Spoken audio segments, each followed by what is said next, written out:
All right, hey, what's up? I made this video once beforehand, and it deleted itself because I didn't use the. Basically, I hadn't given YouTube access to my camera yet, and so it recorded the video and it didn't save the video, and it didn't have access to my library of images, so it didn't save to my library, and it didn't even save at all. So that's not good. I also felt the first rendition of this video was a lot better than this one's probably going to be. But basically, I talked a little bit about what this is and why I'm doing it. And the reason why I'm creating this channel is because I think it's for a couple different reasons. Number one, I think I have this device in my pocket, and I think we all have these devices in our pocket that are capable of capturing the world as it is, you know, and preserving that in time. Like it's one of the most clear representations of like life experience, and you can capture that and store that. And I don't think that I ever take advantage of that to the extent that I could. I think that I overlook that and I don't use that as a tool, and so like and that's so fucking powerful, and it's ubiquitous. Everybody has access to that, and nobody ever does that. I think from my experience at least. So this is me using the most powerful tool that has ever been given to the populace at large, you know, and actually taking advantage of it instead of squandering that tool. You know, this, like, being able to review your own thoughts, I think that there's real value in that. So I don't know. Other reasons why I want to do this. Basically, what this is going to be me recording a video, hopefully, and I talked about this in the last video that didn't get recorded, but basically, I don't think I'm going to do this every day. I think it'd be cool to do this every day, but I don't think I will. I think this is just going to be, you know, a log of my life experience. This is not supposed to grow an audience. This is not for anybody. This is just so that, like, I don't have this backlog of videos taking up space on my phone. You know, that's why I'm recording to the YouTube app and not my phone. Because I used to, I mean, I record videos to my phone and to my hard drive and whatever, but this one is this entire channel is so that I don't have to keep those things there. And it's like, I might as well make this public too, because then it's like I can talk through some of the problems and the ideas that I have here with the people that post comments, which I think is a really cool idea. You know, okay, so another idea that I talked about in the previous version of this video that was so much better because I didn't have to address constantly that I had already recorded this video was this idea of I was watching about a year and a half ago, I think. I was watching this show called Harmon Quest, and basically Dan Harmon sits down and plays Dungeons and Dragons with his friends, and they do it in front of a live studio audience, and they make it into a television show. And there is this riddle that they come across. There's these two lions that guard the gate, this entrance of this gate, and the adventurer is told you have to choose one of the lions, and if you choose the correct one, then you can enter the thing.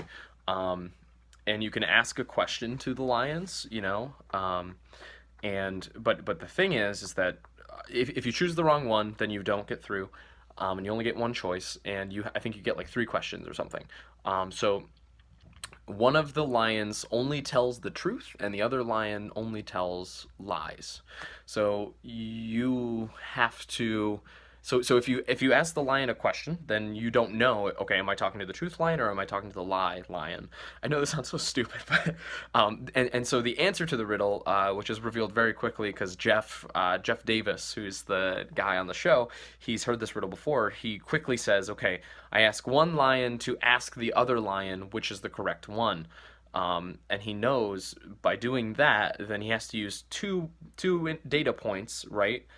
He has to use both data points from both of the lions, and so he knows he's going to get the wrong answer, right? Because it's like this, like basically this logic function, where it's like one false return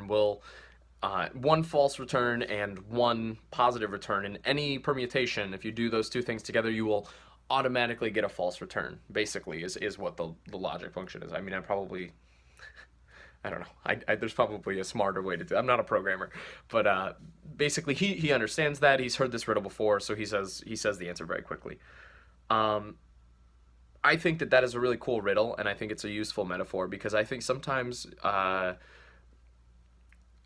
think we all have these thoughts all the time. We have these thoughts and ideas about how we should live our lives and like what the real nature of the world is, right? We say, okay, this is what this is. This is this way. But I think, at least for me, I a lot of times I second guess myself. I don't know if what I'm saying is a load of shit. I don't know if like for a long time I thought I was manic depressive, and it's like when I talked to other people about that, they were like, no, no, you're not. Like I don't know, like you're kind of sporadic, and yes, you get depressed sometimes, but we don't think you're manic depressive. And so it's like I don't know who is thinking the truth. I don't know where the truth is, right? So it's like when I express thoughts and ideas, I don't know which lion I am. You know, I might be the truth lion, or I might be the lying, which is such a this is so fucking corny. So it's like, um, I don't know though. I think those truths are really important though. So it's like, um, finding that truth is really important for living your life. Because it's like, you tell yourself those. It's just really important. It's like, am I on? Is my goal correct? Is the things that I'm thinking, are they right or are they wrong? And you're never gonna get a solid answer, but like I think you can get close. You can get close to thinking correctly. Um, so I know I sound crazy. By doing this, I think that if I'm one lion, then the other lion would be these videos, right? Like I like the chance to watch back myself, to watch me formulate thoughts and things. I think that that's very valuable, and I think that it lets you get perspective on problems. It lets you like watch yourself as a character. It lets you see like, okay, if this character is experiencing these problems, maybe this character is pitying himself, and that's why. Or maybe I just needed to look at it from a different perspective. Or maybe I just needed to quantify and qualify the scary things in my life with words and speech, and that's what was missing from the equation. And how do you do that? Well, I think you just kind of start to talk about them.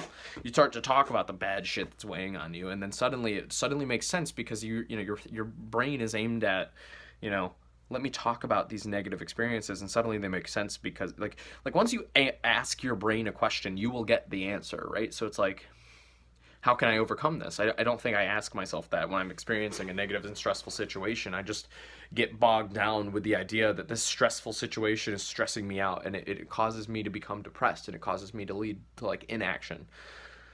There's that other quote that I mentioned in the first video about how there's this idea that like I don't know who said this, but it's like whenever you open your mouth, you learn something about yourself. And I think that that's a really cool idea, because that's definitely how my brain works. I don't know, like I also hear other people have told me before, don't you think before you speak? And it's like, well, no, I don't. Like, I think the idea of planning methodically what you're gonna say before you say it is crazy. I think that nobody does that. Or if you do that, maybe you're fucking amazing at it. But I just like maybe you are on a higher cognitive level than I am. But I don't know. Like speaking is such a like a it's a muscle for me. It's not something that I have to deliberately plan out in my head. It just kind of goes, and I think that's how the majority of people use speech and talking. It's like a tool that our brains have developed that like can run on autopilot, which is really valuable when it's like I don't know. Uh, I know I sound like a pretentious idiot jerk. The reason why I want to do this is because I want to make a life log, basically. I want to be able to look back when I'm 50 years old and say, um, you know, number one, here's the progress that I've made, if I've made any progress. And number two, I want to say, I took advantage of the tools that I had at the time. I didn't squander this amazing piece of technology that's in my pocket that's given to everybody. And and number three, I thought rationally for the majority of my life. I think that being able to say that is truly amazing, because I think that when people have regrets, it's because they regret their actions. They regret that they did not think through their prior decisions, you know, with the current knowledge that they already have. I think that that's really the path to regret. So I think it's like, you know, when you cringe at your own shit, that's because like you think that you didn't, like, you were unself-aware when you made that shit, right? So it's like, okay, I think making these is kind of like, you know, a log of like, hey, here's my current level of awareness. Future me, like, yeah, I'm gonna probably do some cringy shit eventually, and this is probably cringy itself, but like, I think that that is important.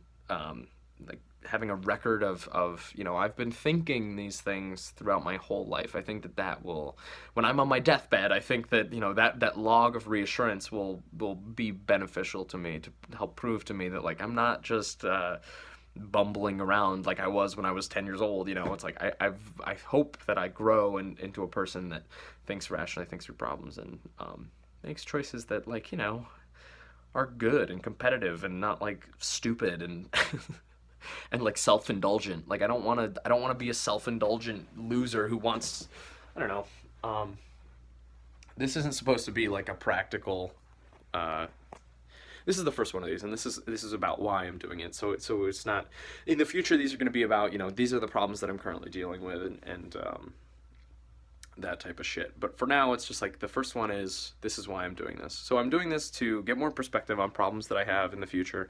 I'm doing this so that I can figure out how I think about the problems that I'm currently experiencing, and so that I can like kind of hear out some of my rationale and my ideas, and figure out, kind of get closer to the truth, right? If we're going back to the terrible lion metaphor.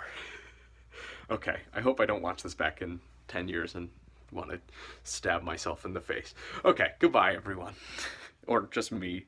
I'm not even that's the other thing, is like in the other video I talk about like, who do I want to watch this? I don't think I want anybody really to watch this.